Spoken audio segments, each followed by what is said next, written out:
Bata, hindi na ako magpapaligoy-ligoy pa. Marami-rami itong nahuli sa'yo.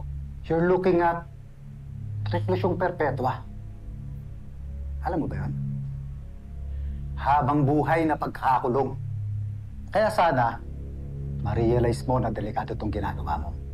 Kasi, hindi lenient ang korte pagdating sa mga kasong katulad nito.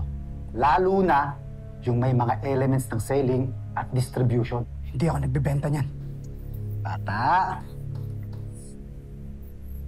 hirap patunayan sa korte yan. Kaya kung ako sa'yo, padaliin lang natin ang buhay natin. Aminin mo na.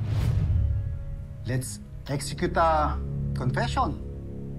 Baka makumbinsi natin yung judge na papabayan ng parusa sa'yo. Dahil very cooperative ka naman sa aming mga investigators mo. Malay mo, imbis na 20 years, gawin na lang nilang 10 or 6 years. Tataka pa naman. Sigurado ako, paglabas mo sa kulungan, pogi ka pa rin.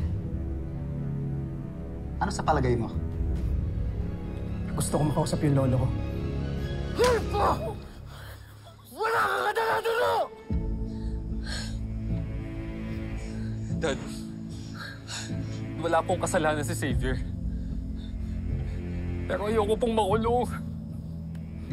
Di ka magsasalita. Wala kang sasabihin kahit ano!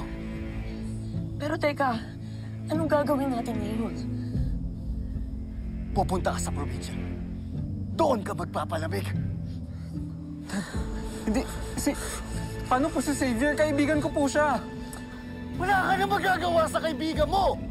Kesa dalawa kayong malubog sa burak, iligtas mo na lang ang sarili mo! Please, pag-usapan natin ito. Masaktan yung anak mo para kawa mo, please.